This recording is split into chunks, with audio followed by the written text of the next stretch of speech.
Good morning. How's everybody doing today? Finally making this video, getting around to it. We're gonna review this car, but first, we gotta get gas, low fuel. So I'm gonna run do that real quick, and then we're gonna get this review started. If you're new to the channel, like, comment, subscribe, share the videos, and getting real close to 1,000 subs, so I appreciate you guys for that.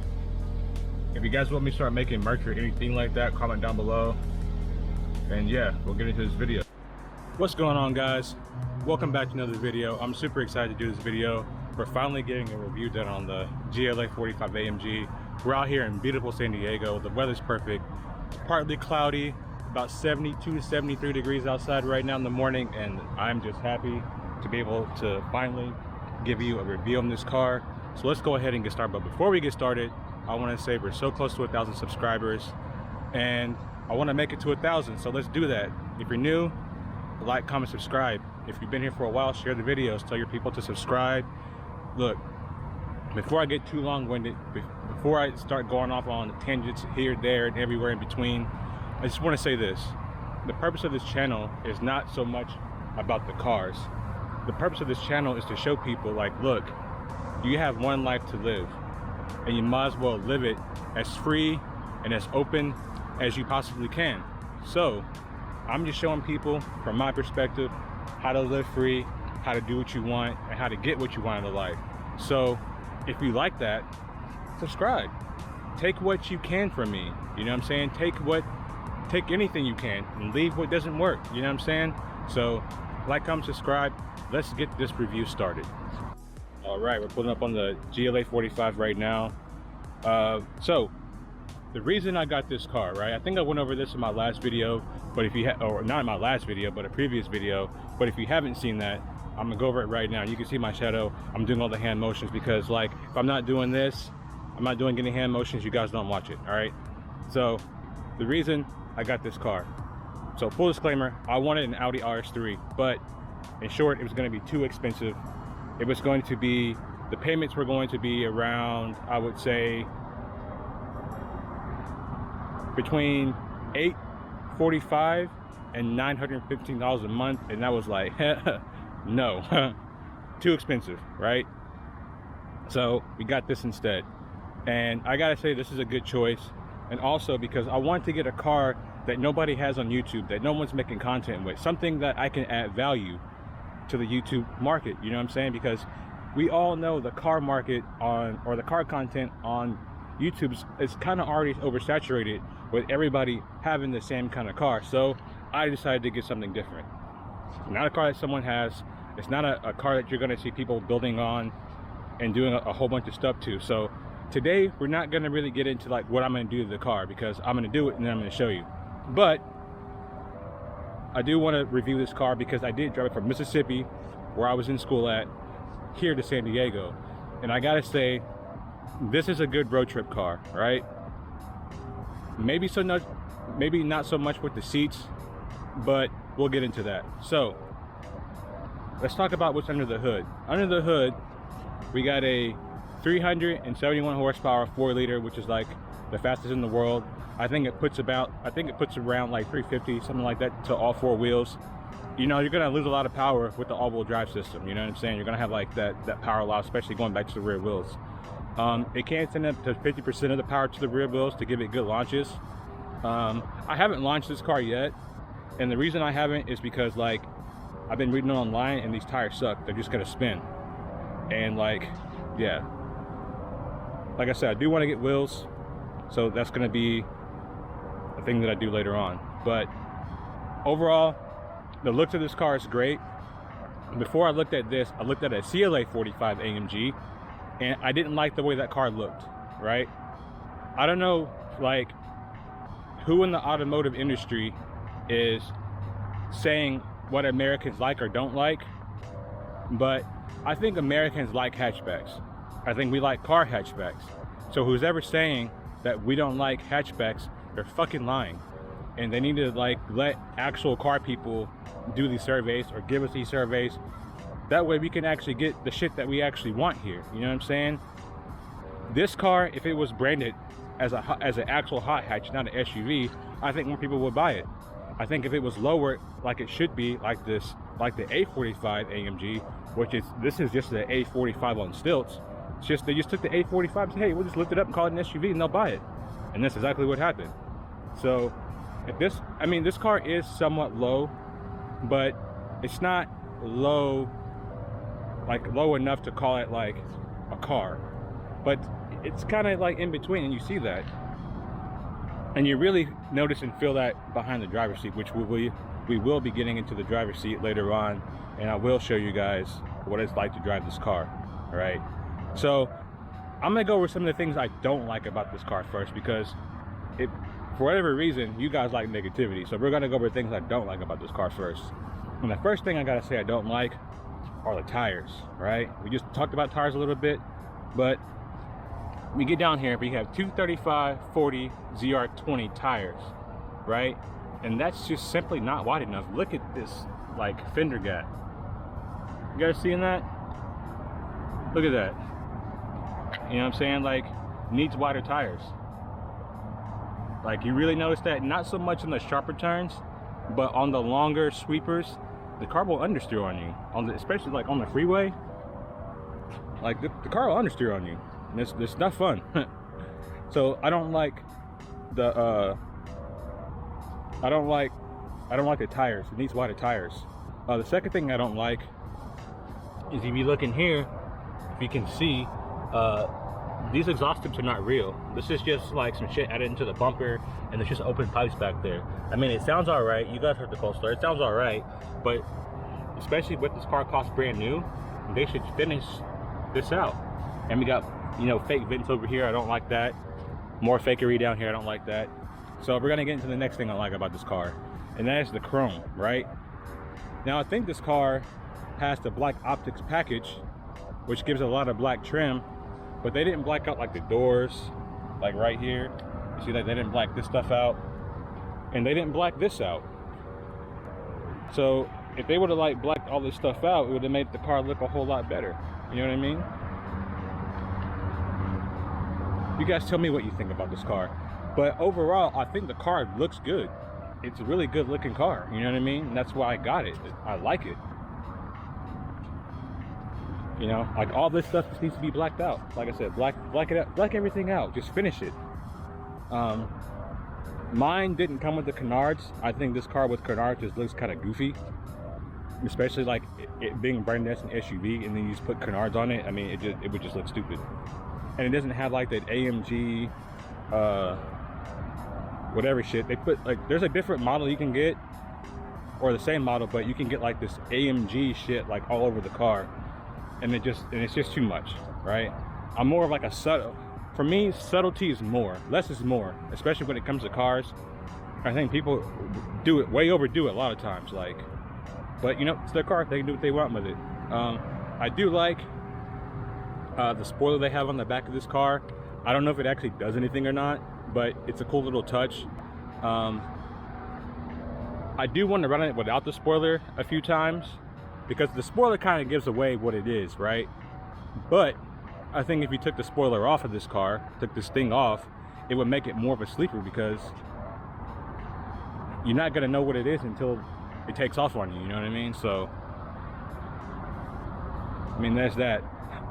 So let's get into the interior now. That's enough about the exterior. Most of what I gotta say about this car has to do with the interior. All right, so let's just get into this car right now.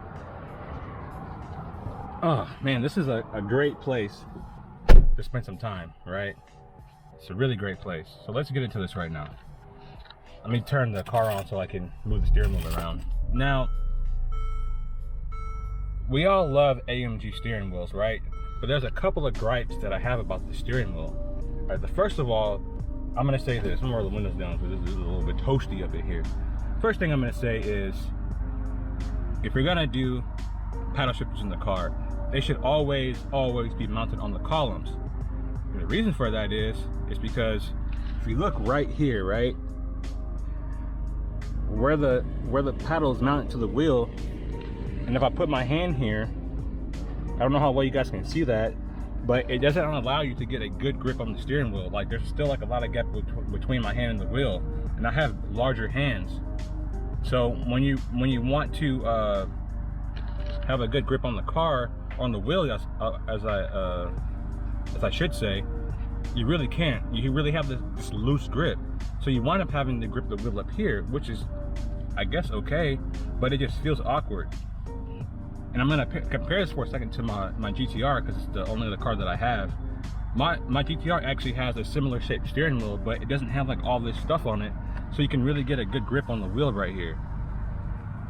So modern steering wheels, I mean, they're cool. You have like all your buttons and shit on here, but if the paddles are mounted to the wheel, like I said, you just lose the ability to find like a good 9-3 racing grip like you want, you know what I'm saying?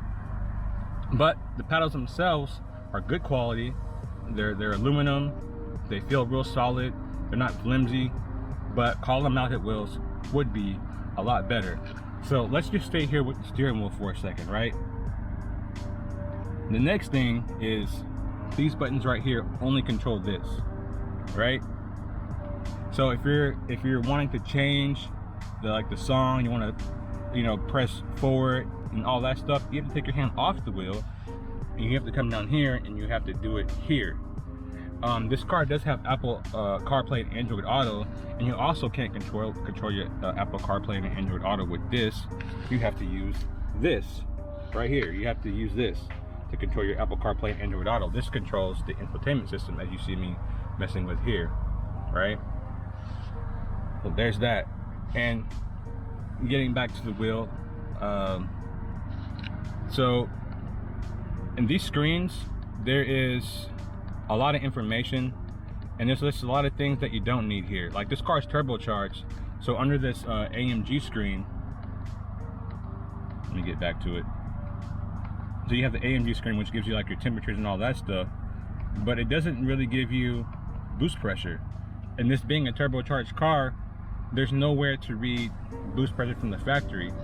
Even if I go into this menu system right here, we go to vehicle, we go to dynamic select, and we go to engine data. It gives you like horsepower, it gives you your torque, it gives you your engine temperatures, but there's no boost pressure. You know what I'm saying? Like, I would rather get rid of like one of these temperature gauges for boost pressure.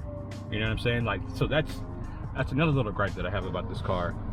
So we're gonna move off from the steering wheel, right? And we're gonna move on to the this area of the car. So let me move my phone and stuff. I got my essential water down there. So if you guys don't know, you need to stay hydrated out here. You need to drink alkaline water, because that shit is good for you. You know what I'm saying? It'll keep you healthy. So enough about that.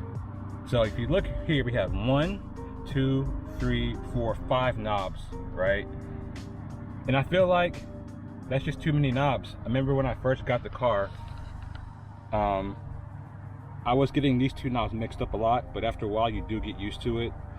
This knob controls the drive select. So we have individual, comfort, sport, sport plus, and race. So this car does have race mode, which does give you the 174 mile an hour top speed. So that's pretty cool. I haven't actually launched this car yet. I'll do it at some point. I'll make a video just on that alone. But yeah, but the cool thing about this car is when you put the car into race mode, or you switch the modes, you can, especially when you're driving, you can feel the change in the engine and transmission. You can feel like all that stuff right away, which is really good. And it does increase throttle response and all that stuff. Now, I did read on the internet there is a lot of people that do complain about the throttle response in this car. And what I've noticed and what works for me is, when I first got the car, I noticed a lot of times when you're slowing down to make a turn anywhere, the car will stay in second gear. But if you downshift into first gear, you kind of lose, or you kind of get back some of that throttle response. So that's another way to kind of get around all that stuff. Yeah, but that's enough about that. Right, so we're gonna get out of this menu right here. I'm just gonna go back. And now I'm gonna get back out of the car so I can show you guys these AMG seats, right? Now, I will say this, if you're gonna get a Mercedes AMG car and it doesn't have these seats, just don't buy it. Because the AMG seats really, for me, complete the look of the car. I would say for longer drives and trips, they're probably not comfortable. I think about 4 hours max in this car, depending on how good your back is about all you want to spend in these seats. Now, obviously, I did that for a lot longer, and my back didn't like it so much. So, I mean, there's that. But overall, these seats, they're really, really good. They have a lot of adjustability for bolstering. This is adjustable, this is adjustable. They just have lumbar support, so that's good. And they are heated seats too. They're not cooled. I think cooled seats were not an option in Mercedes during this time, especially during these trim levels. So, I mean, there's that. Now we're gonna get into the back seat. And the car is, or my seat, is at a level where it's exactly where I would drive at. So I haven't adjusted the seat at all. And as you can see, I'm only 5'9", so I have plenty of legroom back here. So this is not a bad car for people to take, take places. If they need to haul people around, it's not a bad car. It does have a panel sunroof, so you do have a little bit more headroom. If you can see, like, my head is not really touching the roof at all. If you're a little bit taller, maybe a little bit more cramped for you back here, but overall, not a bad seat. They're pretty comfortable. They have like this this suede Alcantara type material in them. I would say if you have kids, just get full leather because they will probably fuck this shit up. All right, now let's move on to the boot, or the trunk, as we call it in America. I've been in Japan so long, like, they call it a boot, so I'm gonna call it a boot. So you do get a lot of storage space back here, and that's kind of the reason also why I got this car, because I came directly from Japan to Mississippi, so I had like suitcases and luggage and all that other stuff, and everything actually fit back here, and nothing was above this, right? Nothing was above the seat. I had plenty of visibility, and everything was great. You do get a 12-volt outlet back here, so if you're going to bring like a cooler, like on a road trip that you need to plug in, you got 12 volts for that back here. And you do have like a spare tire under here and all that stuff, a couple of nets. But overall, that's going to do up the review of this car. And you do have a power lift gate, which is also very convenient. It's not like the Ford where you could just do this and it opens, but it's good enough. And it does have memory, so if you want to open it and you want it to stop here, and you close it and you open it again, it should, well, maybe not. But it's supposed to have memory. I probably didn't do it right. Oh well. But now, we're gonna get this car on the road, so I'm gonna switch up to my GoPro, and the camera's probably gonna be a little bit crooked because the way that I do my POV driving, I don't like putting the GoPro in the mouth, right? Or it's not a GoPro, but it's a DJI. I don't like the whole mouth thing, so we're not gonna do that. We're gonna do something a little bit different, and I hope you guys enjoy it. And I'm gonna show you what it's like to drive this car around. We're in San Diego, it's in the morning time, so there's not too much traffic on the road. We're not gonna do anything too crazy, but let's go for a drive.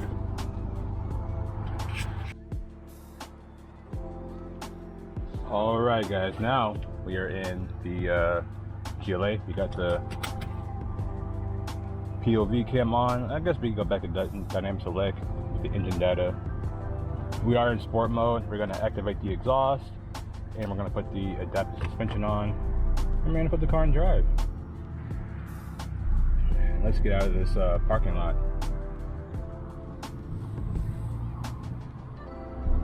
Now, another thing I want to mention about this car is when you're at low speeds, sometimes you will hear loud clunking and thunking sounds coming from the transmission, and apparently that's normal. And when I first got this car, I was driving through the parking lot at the Navy Lodge out there in Mississippi, and I heard a loud thunk sound, and I thought I broke the fucking car. So I got online, I'm like, GLA, I went on Google, I'm like, GLA 45 makes loud thunking sound. And on the forums out there, people say, hey, that's normal. It does that. And I'm just like, well, I guess no car is perfect unless you have a Porsche.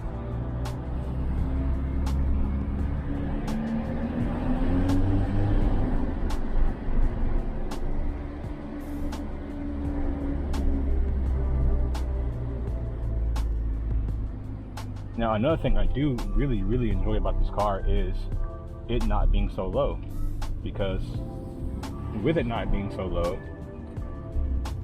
you don't really have to worry about the car on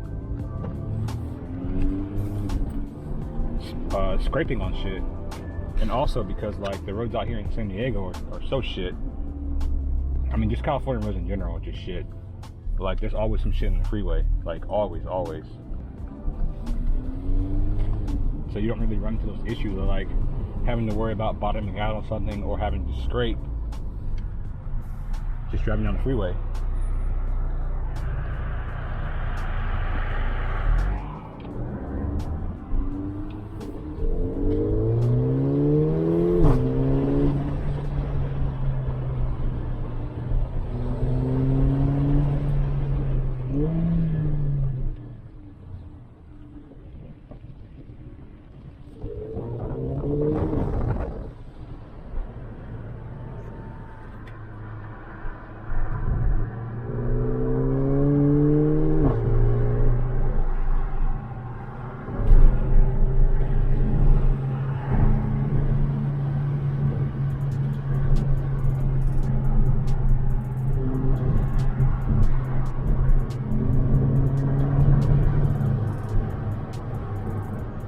Man, this car's so quick.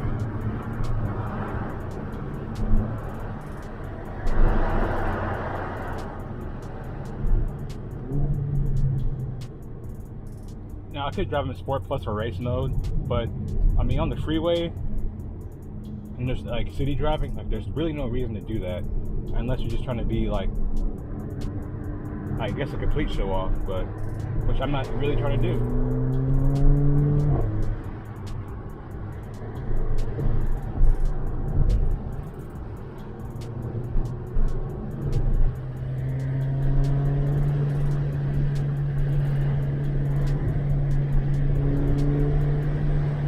Car does sit up pretty high, so it's a really weird sensation to have a car with this much grip and it sit up as high as it does. I'm like, this guy's going in front of me. It's obvious like he wasn't looking. He didn't see me come up on him.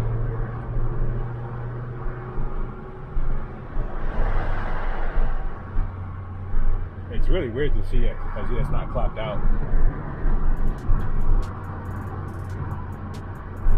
But even like with the adaptive suspension on, the car actually rides really smooth and it's not so rough. I heard people complain like this car rides rough, but in my opinion, I'm just like, compared to what? Because I drove a Skyline every day for 2 years and it doesn't really get much rougher than that. In the Skyline, you feel everything. Like Skyline, like even like at normal like highway speed, you have to hold on to it because if you don't, it's just gonna, you're gonna lose control of it.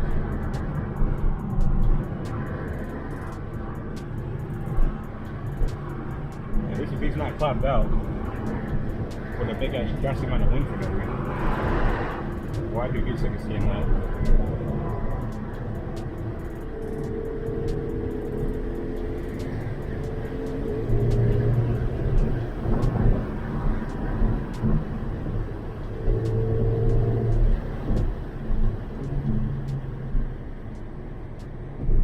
It's a really weird sensation to have this much grip sitting so high up, and it kind of throws you for a loop because you think you're not going to have it, but then like it's there.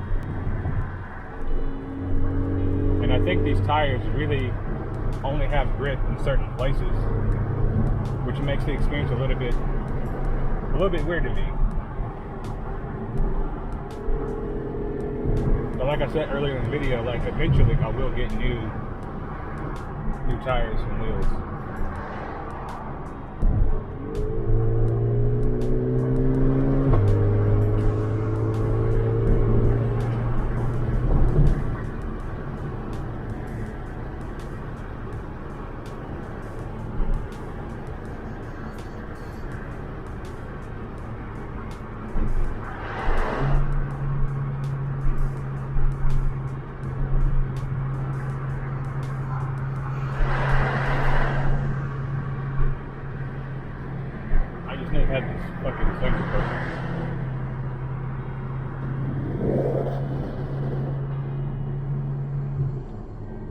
really hope you guys heard me, because I didn't realize the segment was open.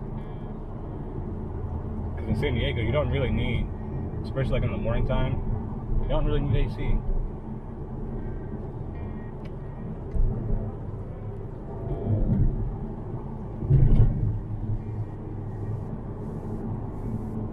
So the transmission is like, I would say the transmission is above average. And the reason it's not great is because it's not, if you're not full throttle, like wide open, it can be kind of lazy. Because I think the way the transmission was programmed, I think it's programmed for the Autobahn to be driven flat out.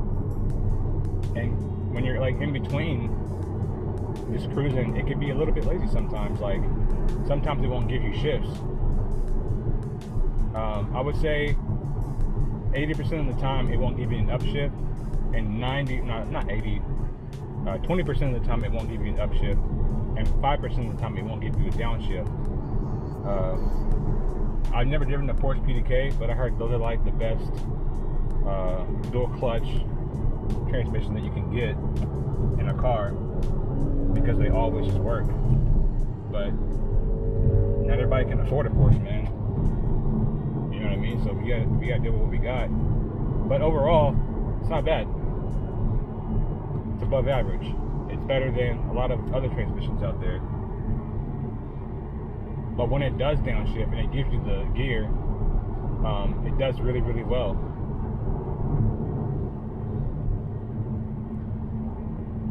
It does have fuel cut off at the rev limiter, so like if you want to bang it off the rev limiter, it's just going to cut the fuel and you're going to lose power and you're going to look stupid.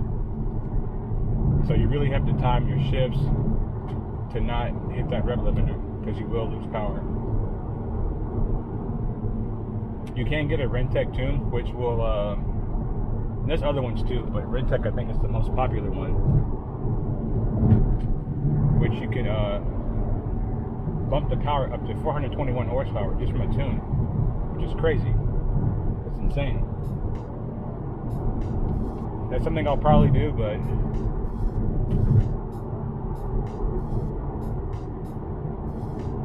it's like a lot of stuff right now, just gonna have to wait on it.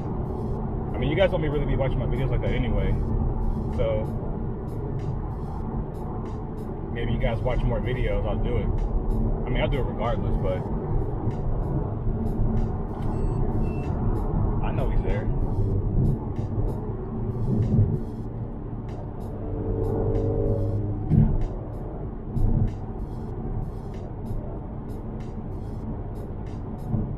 Like I said, car ride's smooth. And I want to get your guys' opinion on this car. Like, what do you guys think about it? Did you guys know about it before I got it? You know what I mean? Like, is this a car that you guys would get? Is it a car that you guys would not consider? I think as far as like daily driver goes, it doesn't get much better than this. I mean, it does. I mean, of course, like depends on like on what your budget is and like how much money you have and how much money you're willing to blow on a car. But I think this car's small enough to where you can still park at places in San Diego, and it's good enough on gas, being a 4-cylinder, especially on the highway. City driving, the way I drive, I don't get that great of gas mileage because I have a lead foot. But let me know what you guys think. I'm really curious to hear you guys' opinion on this car. Do you guys want to see some cane runs in this car? I mean, just let me know. I'll make the videos. I mean, you're really gonna have to let me know, because I don't live close to the canyons. I think the closest canyon road or back road that's good that I have out here in San Diego is Palomar Mountain Road, which is about almost an hour away. So if I'm gonna get up early and make that drive, I want to make sure you guys are gonna watch it.